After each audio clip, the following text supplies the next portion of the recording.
오늘 말씀 누가복음 9장 우리 지난 시간에 48절까지 했습니다.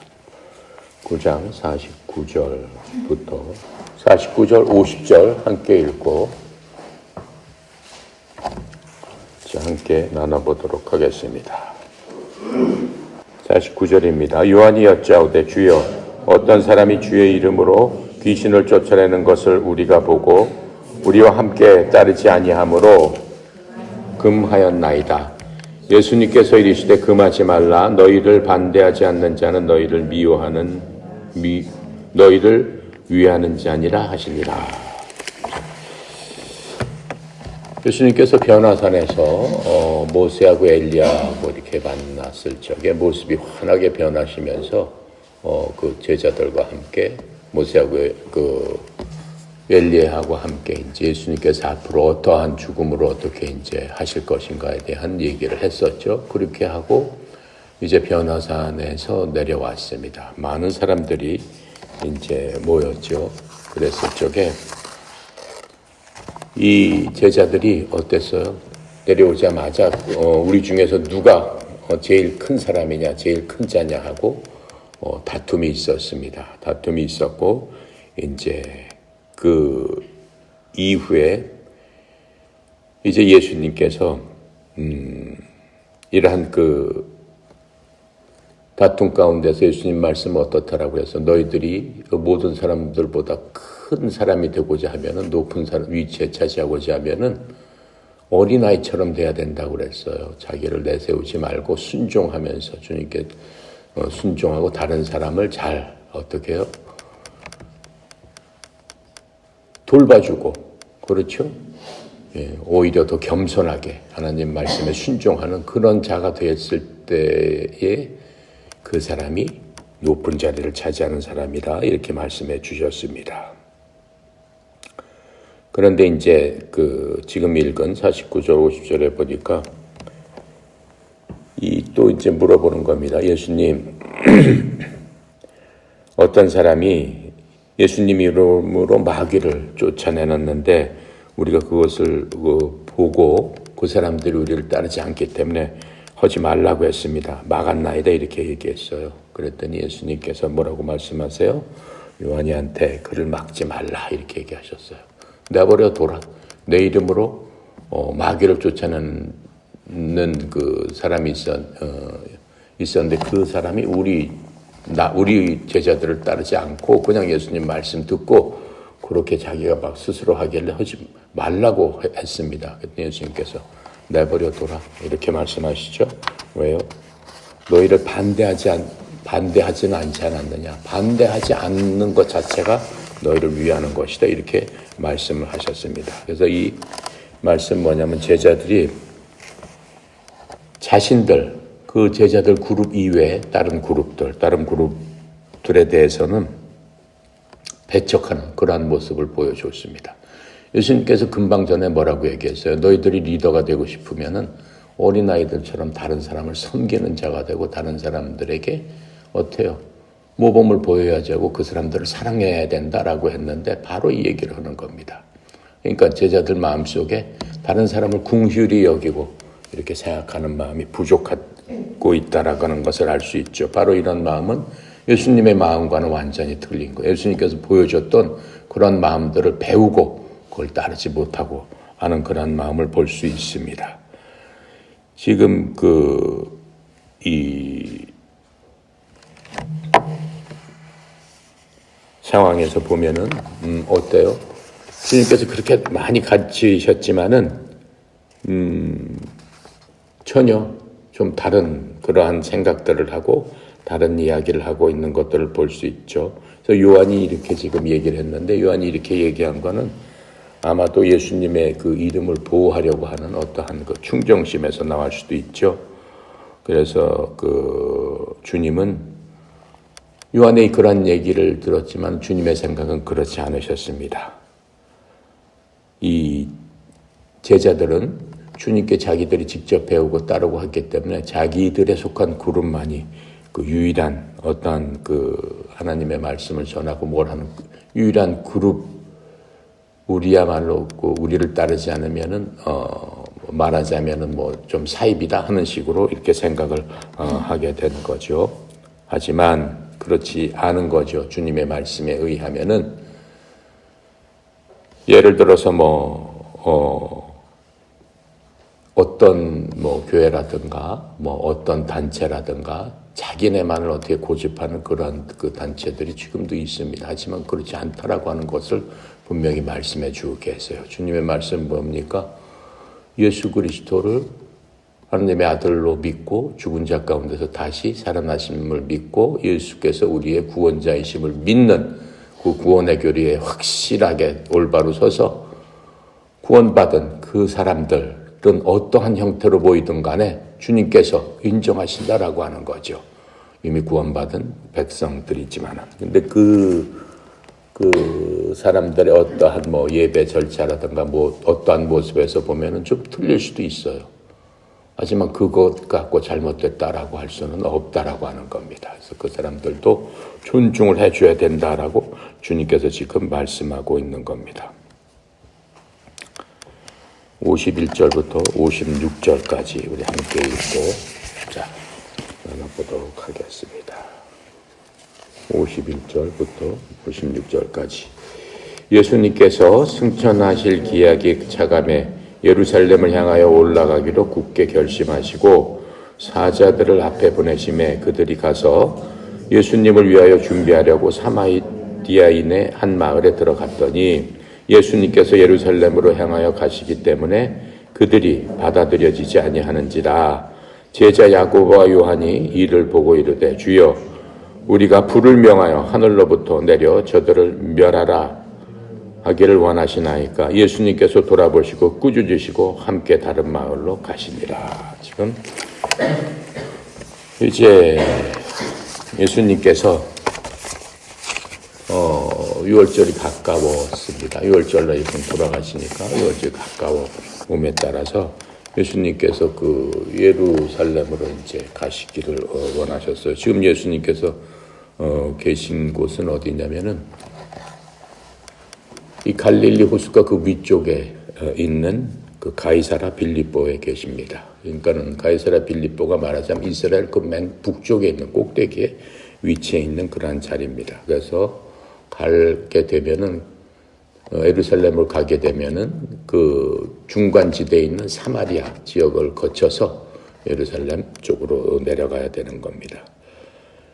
근데 예수님께서 이 유대 지역 그 예루살렘으로 지금 이제 내려가셔야 된다라고 51절에서 지금 얘기를 하고 있죠. 근데 이제 예수님께서 자신이 가는 길 사마리아를 거쳐야 되기 때문에 미리 사마리아에 사람들을 보냈습니다. 그래서 사람을 보내서 우리가 이 길을 지나가겠다라고 했더니 사마리아 사람들이 안 된다라고 막아선 거죠. 갈 수 없다라고 막아선 겁니다. 이 사마리아 그 지역은 왜 이 이스라엘에서도 말하자면 이방 지역처럼 여기게 되었냐면은 이 사마리아 사람들이라는 그 유래는 BC 721년에 이스라엘이 우리나라처럼 둘로 나눠져 있어요. 남유다, 북이스라엘. 그런데 721년에 북이스라엘이 아시리아라는 북쪽에 있는 아시리아 군대에 의해서 멸망을 당합니다. 멸망되면서 아시리아가 그 멸망한 지역에다가 이주 정책을 썼어요. 그 지역에 있던 유대인들을 포로로 막 끌려가고 그 여자들은 이스라엘 그 지역에 놔두고 아시리아 사람들을 이주시켜서 결혼을 시켰어요. 그래가지고 민족을 혼혈아를 만들었어요. 그래서 사마리아 지역에 있는 사람들은 혼혈아가 많아요. 그러다 보니까 유대 사람들이 그 지역 사람들을 하고 말하자면은 상종을 하지 않게 된 거죠. 같은 이스라엘 사람들로서 취급을 안 한 거예요. 하지만 반은 이스라엘 사람이죠. 그래서 그 사람들이 굉장히 소외감을 갖고 있었습니다. 그 바람에 그 유대 사람들, 원래 단일 민족인 유대 사람들은 사마리아 지역을 가지도 않고 사마리아 사람들하고 상종도 안 하고 그 사마리아 사람들하고는 먹고 뭐 하는 일도 없었습니다. 그게 또 금해져 있었어요. 그런데 예수님께서는 지금 그 지역을 통해서 가시려고 하는 바로 그러한 상황입니다. 그런데 그 사람들이 안 된다라고 막아선 거죠. 안 된다라고 막아서니까는 이제 여러 가지 일이 발생하게 되는 겁니다. 그래서 지금 이 사마리아 사람들과 이 유대인들은 수세기 동안 이렇게 대적해 왔기 때문에 예수님께서 그 사마리아를 통해서 예루살렘으로 하는 그러한 여행을 교보한 겁니다. 요한복음 4장 9절에 이렇게 써 있어요. 예수님께서 그 사마리아 지역에 이제 바로 가셨을 때 얘기입니다.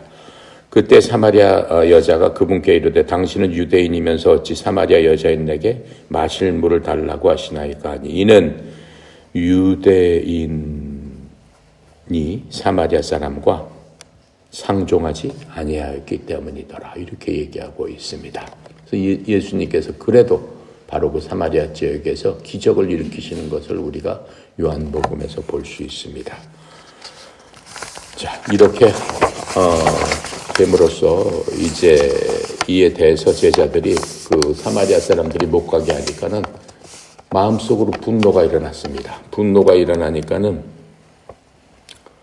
아까 뭐라고 얘기를 하고 있어요? 야고보가 지금 몇 절에서 얘기를 하고 있죠? 야고보가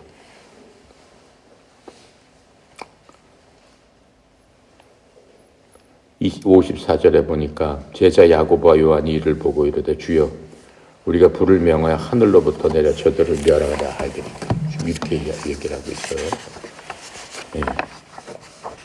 지금 54절에서 그렇게 얘기를 하고 있죠. 실제로 54절 보면은 이렇습니다. 킹제임스 성경에 보면은 예수님의 제자 야고보와 요한이 이것을 보고 이르되 주여 엘리야가 행한 것 같이 불을 하늘로부터 내려와 저들을 멸하도록 우리가 명령하기를 원하시나이까. 엘리야가 지금 요 말이 우리 성경책에는 그 빼놨어요. 주여 엘리야가 행한 것 같이 불이 하늘로부터 내려 저들을 멸하도록 우리가 명령하시길 원하나이까. 이렇게 얘기하고 있어요.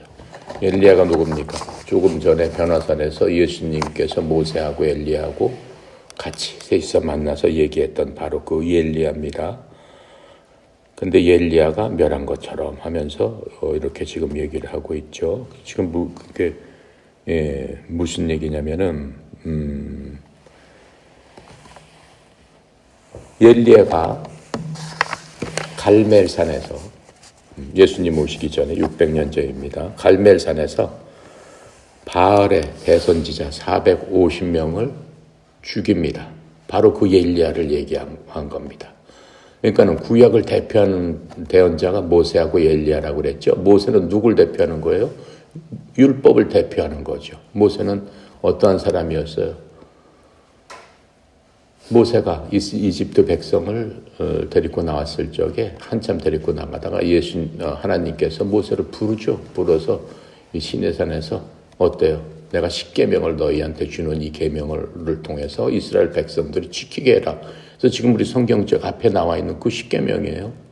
그 십계명을 모세를 통해서 주신 거예요. 그러니까는 구약의 그 대언자 하면 누구나 모세를 생각할 수밖에 없습니다. 모세는 예수님 태어나시기 전 1500년 전의 사람입니다. 그리고 이제 그 엘리야는 누구였냐? 그 이후에 이스라엘 백성들이 하나님을 배신해서 이 나라를 세운 이후에 이스라엘 나라를 세운 이후에 배신해서 어떻게 되는 거예요? 우상 숭배를 하는 거예요. 하나님을 유일신으로 믿고 하나님의 그 백성인데도 불구하고 악한 왕들이 세워지면서 우상 숭배를 하게 되는데 대표적인 게 바알 신상이에요. 그래서 북이스라엘 사람들이 하나님의 성전을 거의 방치하고 자기네들의 신당을 세웁니다. 바알신을 세워가지고 거기다가 절하고 거기다가 복을 빌고 했던 바로 그 바알입니다. 그런데 그 엘리야가 그 당시에 갈멜산에서 바알 그 선지자들을 다 불러요. 다 불러 모으고 자기가 혼자 가가지고 그 바알 선지자고 누가 정말 올바른 하나님이신가 신이신가 한번 보자라고 해가지고 어때요? 그 바알 그 선지자들 450명이 와서 제사를 지나고 난리를 치고 했는데 하늘에서 불이 내려와서 바알 선지자 450명 한꺼번에 죽여버리는 놀라운 일이 일어납니다. 하나님께서 그 당시에 그 나라가 너무 우상 숭배를 하고 하나님을 섬기지 않은 것에 노하여서 3년 6개월 동안 비를 주지 않으시죠.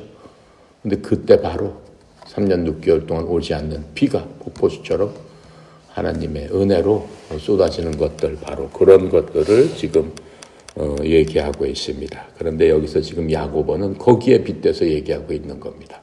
엘리야가 하늘에서 불이 내려와서 저들을 멸했듯이 우리를 못 가게 하는 사마리아 백성들을 그렇게 멸하시기를 주님 원하시나이까, 이렇게 지금 그 얘기를 하고 있는 거죠.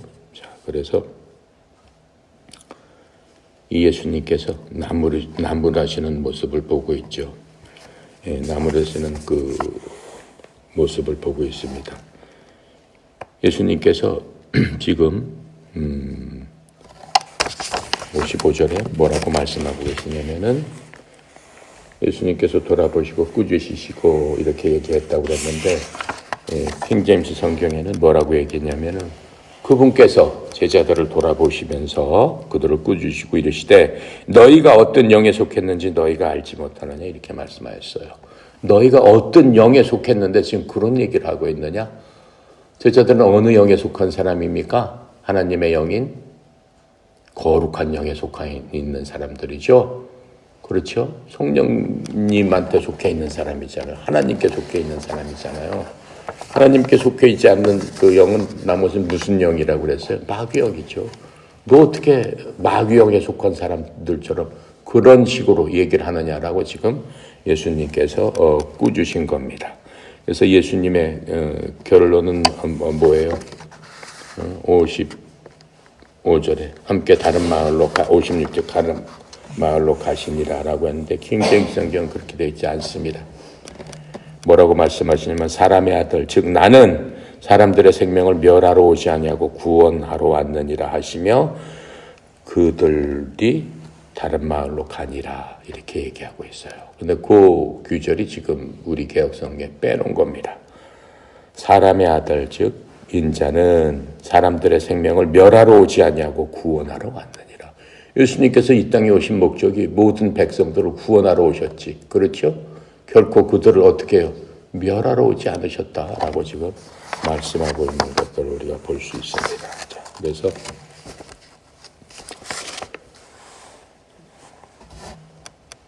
이 예수님께서는 그 제자들의 이러한 긍휼하고 사랑이 없는 그런 마음을 보시면서 마음속으로 얼마나 마음이 슬퍼하셨겠어요.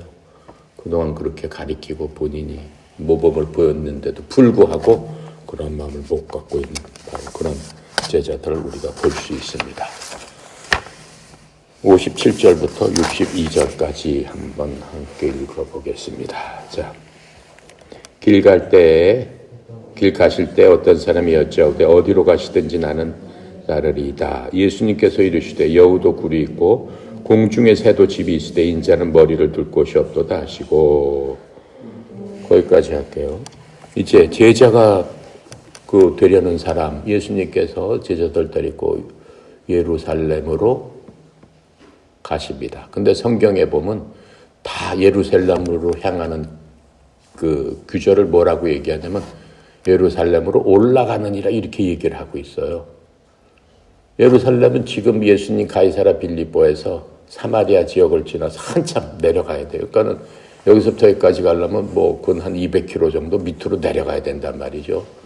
그런데도 성경에 보면 올라가느니라 이렇게 돼 있어요. 예루살렘은 남쪽인데도 불구하고 왜 그렇게 성경은 계속 예루살렘을 어디서 향하든지 올라가야 된다라고 얘기하냐면, 예루살렘 자체가 이렇게 고지 위에 있기 때문에 그러는 거예요.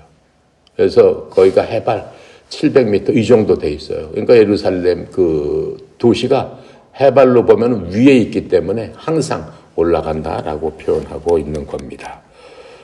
이 57절, 58절에 보니까는 이제 이들이 그 예루살렘 교로 예수님께서 같이 제자들과 가는데 어떤 사람이 예수님께 얘기합니다. 제가 주님을 따라가겠습니다. 이렇게 얘기를 합니다. 그랬더니 예수님께서 그 사람한테 뭐라고 얘기해요? 여우도 굴이 있고 공중의 새도 보금자리가 있을 때 나는 머리 둘 곳이 없도다. 예수님께서는 실제로 공생의 3년 반 동안 특별히 어떤 집에 있어가지고 본인의 집에서 유하고 하시질 않으셨어요. 누구네 집에 가든가 길거리에서 자든가 제자들하고 산에서 자든가 이렇게 하시면서 다니셨단 말이죠. 이 첫 번째 사람은 어떤 사람이냐면 지금 여기서는 누구다라고 신분이 밝혀져 있지 않는데 마태복음에 보면은 이 병행규절에 보면 똑같습니다. 마태복음 8장 19절에 보니까 어떤 서기관이 와서 예수님께 이르되 선생님이여 선생님께서 어디로 가시든지 내가 선생님을 따르리이다. 바로 서기관이 이 얘기를 한 겁니다. 근데 이 서기관은 당시 어떤 계급이었어요? 귀족 계급이었어요. 굉장히 부유한 사람들이었습니다. 또 편안하게 집에서, 좋은 집에서 생활하기 때문에 어려움을 모르는 그러한 사람입니다. 하지만 예수님께서 이렇게 얘기했을 적에 어때요? 자기 자신을 그 모든 것들을 다 내려놔야 되는 그러한 입장입니다. 근데 그는 그렇게 할 수 없었습니다. 첫 번째 사람은 예수님의 그 말에 예수님을 따르지 못한 사람입니다. 그래서 첫 번째는 이 자기를 부정하지 않고 자기의 모든 것들을 내려놓지 못하는 사람들은 예수님을 따라오는 사람이다라고 하는 겁니다. 자, 두 번째 이제 사람이 나옵니다. 59절, 60절 함께 읽도록 하겠습니다. 또 다른 사람에게 나를 따르라 하시니 그가 이르되 나로 먼저 가서 내 아버지를 장사하게 허락하소서. 이르시되 죽은 자들로 자기 죽은 자들을 장사하게 하고 너는 가서 하나님의 나라를 전파하라 하시고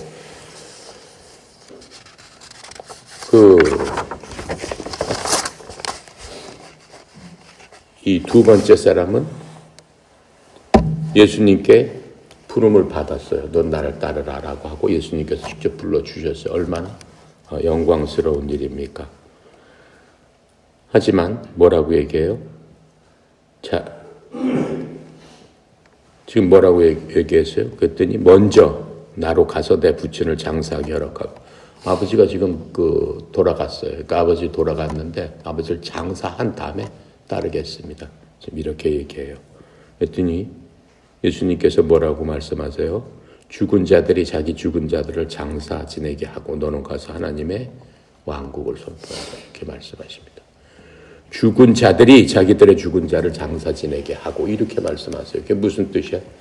죽은 자들이 자기의 죽은 자들로 장사 지내게 하고 예수님께서는 지금 죽음에 대한 본질에 대해서 말씀을 해주고 있는 겁니다. 인간은 죽는 순간에 아무것도 아니에요. 한 줌에 재가 되고 흙이 되고 아무것도 아닌 게 되는 거죠. 하지만 그 사람의 영과 홍은은 영원히 사는 거기 때문에 살아있는 거예요. 그 육체 자신은 아무것도 아니다라고 하는 거예요. 영과 혼은 생명이 있기 때문에 계속한 그 생명이 있는 사람들, 그러니까는 예수 그리스도를 믿고 의지하고 구원받은 사람은 생명을 얻되 풍성한 생명을 얻게 되는 거죠. 그러니까 구분이 되는 거예요. 그런 사람들과 믿지 않는 사람들과.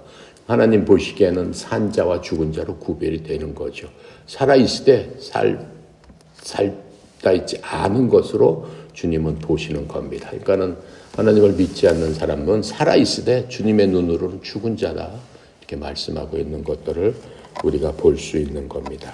그래서 이 사람은 자기 자신을 부인하고 자기 십자가를 지고 자기 스스로 희생하는 것을 거부했기 때문에 어때요? 이 사람은 주님을 따를 수 없는 자다. 이렇게 얘기하고 있는 것들을 볼 수 있습니다.